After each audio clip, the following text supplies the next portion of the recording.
자, 저 들어왔어요.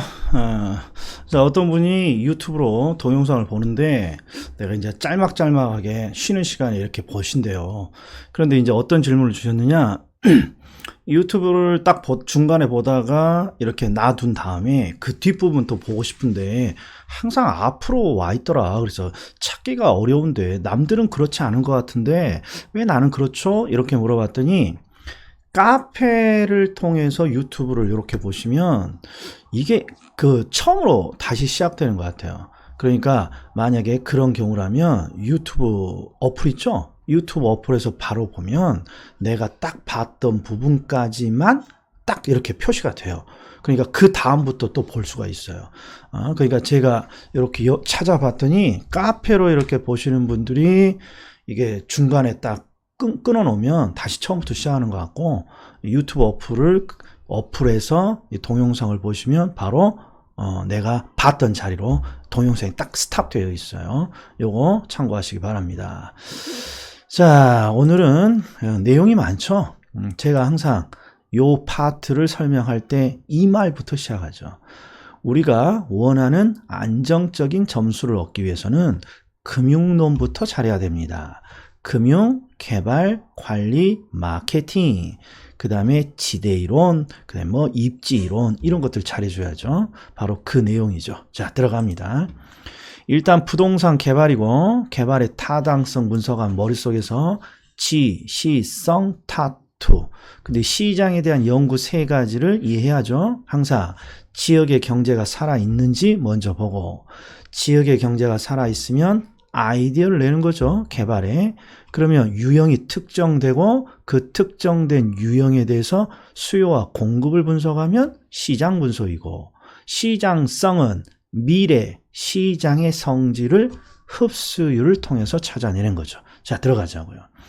부동산 시장 분석은 일반적으로 개발 착수 전에 이루어지지만 후속 사업이나 계속적인 투자를 대한 의사결정을 위한 사후 검증 차원에서 포인트는 사후에 이루어지기도 하더라, 이런 거예요. 아니, 그러겠죠. 검증 차원에서 사후에 시장 분석이 다시 복귀되기도 하더라. 자, 개발 대상 지역이에요. 지역을 대상으로 지역의 인구, 지역의 고용, 지역의 소득을 살펴봅니다. 그러면 지역 경제 분석.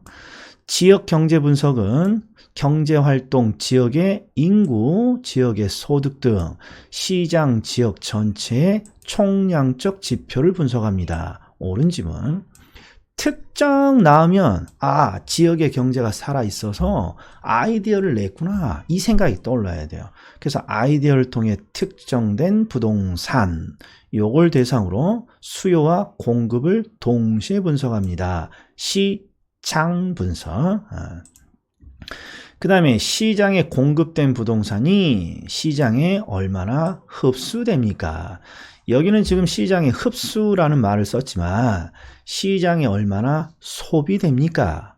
또는 시장에서 얼마나 매매, 임대됩니까? 이런 식으로도 나오는 거죠. 아무튼 흡수율이죠. 흡수율. 시장 분석. 자, 향후 개발될 부동산이 현재나 미래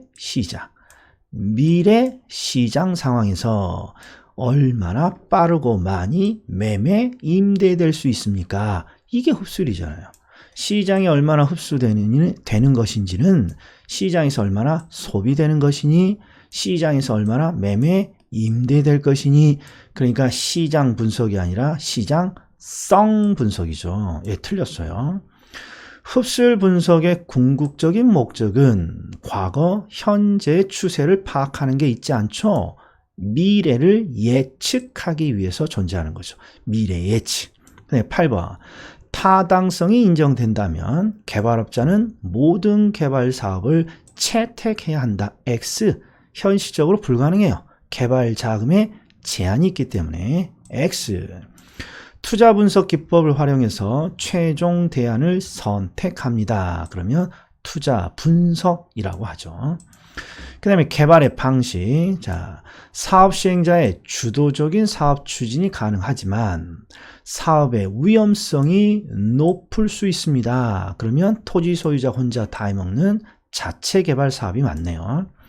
불확실하거나 위험도가 큰 부동산 개발 사업에 대한 위험을 토지 소유자와 개발업자 간의 분산, 나눕니다. 그럼 공동사업인 거죠.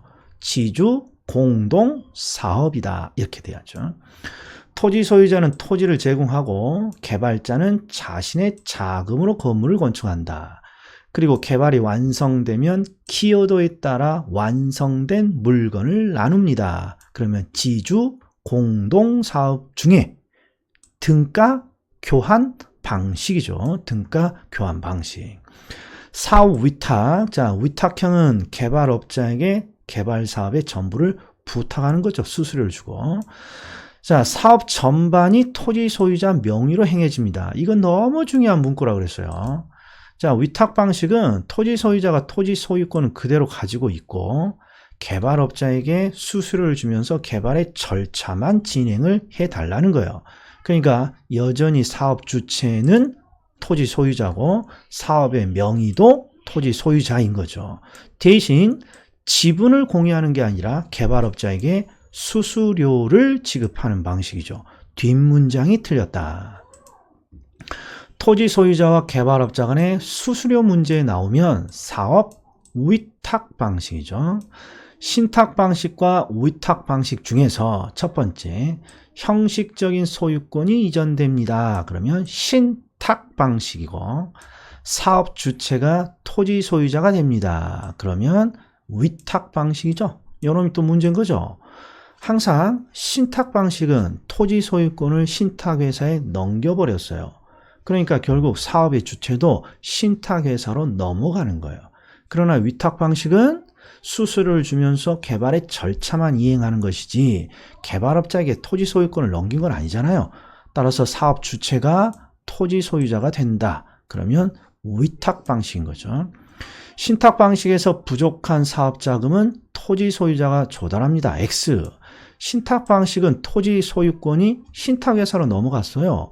그러니까 사업 주체가 신탁회사인 거예요. 그래서 부족 자금도 신탁회사가 조달한다. 이렇게 돼야죠. 대규모 개발 사업에 있어서 사업 자금의 조달 또는 상호 기술 보완 등의 필요에 의해 법인들이 연합을 해서 공동의 사업을 수행한다. 그러면 이걸 우리는 컨소시엄 방식이라고 하는 거죠. 그 다음에 민간이 개발한 시설의 소유권을 민간이 개발했어요. 빌드고 소유권을 준공과 동시에 공공에 넘깁니다. 그러면 트랜스퍼고 민간은 시설의 관리 운영권을 가지며 임차를 통해서 운영하는 거죠. 자, 명심하셔야 돼.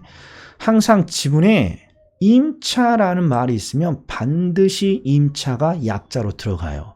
그러니까 운영을 하긴 하는데 운영을 어떤 방식으로 하는 거예요? 공공에 임차는 방식으로 운영하는 거예요. 그러니까 포인트는 임대차로 운영하는 거예요. 그래서 임대차라는 표현이 있으면 반드시 L이 꼭 들어가야 된다. 그래서 BTL 방식이죠. 자, 사회 기반 시설의 준공, 빌드, 시설의 소유권이 국가나 지방자치단체에게 귀속, 트랜스퍼, 그리고 사업 시행자에게 일정 기간 운영권을 인정합니다. 그러면 얘는 임대차라는 표현이 없으니까 PTO 방식이 되겠죠. 자, POT인데 요놈이 포인트죠. O에는 오퍼레이트라는 운영만 있는 게 아니라 오운이라는 소유도 있다. 그래서 사회 기반 시설을 준공, 빌드요, 빌드. 그리고 일정 기간 동안 사업 시행자에게 당해 시설의 소유권이 인정하면 소유를 한다는 오운이 들어가는 거예요. 그리고 시설 만료에 시설 소유권이 국가나 지방자치단체에게 귀속됩니다. 그러면 B, 오운, T 이렇게 돼야죠. 그러니까 옳은 지문이 되는 거죠. 자, 대상 부동산의 물리적 기능적 하자. 잘 나온다 했어요. 부동산의 물리적 하자는 시설물의 파손을 말해요. 시설물의 파손. 그 다음에 부동산의 기능적 하자란 시설물이 고장난 거. 시설의 파손, 시설의 고장의 유무를 판단하고 조치를 취합니다. 그러면 시설이니까 기술적 측면의 관리라고 해야죠. X. 그다음에 건물과 부지의 부적응을 개선시킵니다. 그러면 기술. 요게 잘 안 떠올라요. 항상 토지에 건물이 들어오면 사람의 활동 공간이 되고 사람의 활동 공간이 되기 위해서는 여러 가지 시설물 등이 설치돼야 돼요. 배수시설, 포장시설 등 이런 것들은 시설이니까 기술적 측면의 관리죠. 부동산 시설을 운영하고 유지하는 것으로 시설 사용자나 기업의 요구에 의해서 또는 사용자의 요구에 의해서 마지못해 시작하는 관리, 이게 소극적 관리죠. 이게 시설 관리의 특징이죠. 시설 관리는 사용자가 시설물이 고장났어요 하고 요청을 할 때 시작을 하는 거죠. 오피스 빌딩에 대한 대대적인 리모델링 결정. 자, 리모델링을 왜 결정했을까요? 당신의 자산의 가치를 불리는 방법으로 선택한 거예요. 매입매가, 리모델링, 재투자, 재개발, 이건 자산의 가치를 불리는 방법이죠. 자산 관리에 속한다.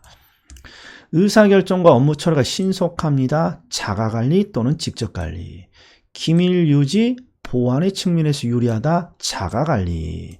아파트 등 대형 건물에 유효하다. 위탁관리. 혼합관리는 필요한 부분만 선별하여 위탁하기 때문에 책임 소재가 분명합니다. X. 함께 관리하니까 책임 소재가 항상 불분명하더라. 기본 임대료 외에 총 수입의 일정 비율을 추가로 징수합니다. 비율 임대차. 백화점의 물건이 비싼 이유죠. 비율 임대차.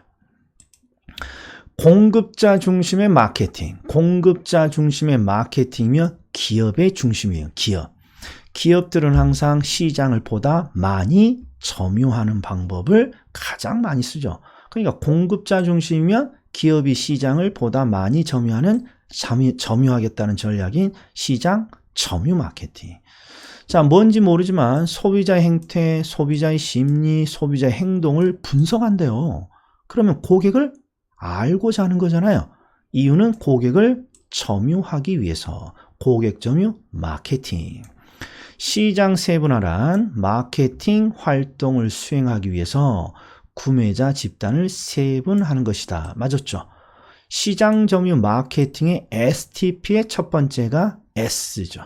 그 다음에 T가 표적시장. 표적시장은 세분된 시장 중 가장 좋은 기회를 제공해 줄 수 있는 특화된 시장이다. 그러니까 세분화된 시장 중에서 내가 목표로 설정한 시장. 옳은 지문이네요. 동일한 표적 시장을 갖는 공급 경쟁자들 사이에서 자신의 상품을 어디에 위치시킬 것이냐. 위치라는 말이 나오면 위치, 포지션이 나와야죠. 그래서 포지션이. 근데 수업 중에 감정평가사 시험에서 위치를 잡다를 희한한 표현을 썼다 그랬죠. 자리를 잡다. 위치를 잡다, 자리를 잡다. 요거 기억나셔야 돼. 이거 다 포지셔닝이죠. 그 다음에 관계 마케팅, 아이다 원리는 소비자의 행동 원리죠. 이게 소비자 행동 원리에 기반을 둔다. 그러면 고객 점유 마케팅이죠. X. 자, 마케팅 믹스는 4P 믹스를 의미하는데 주의하셔야 돼. 프로덕트 제품, 프라이스 가격, 그 다음에 플레이스 유통 경로인데 여기에 지금 포지셔닝이 들어갔어. 포지셔닝은 공급 경쟁자들 사이에 나만의 위치, 나만의 차별화예요. STP의 P죠. STP의 P.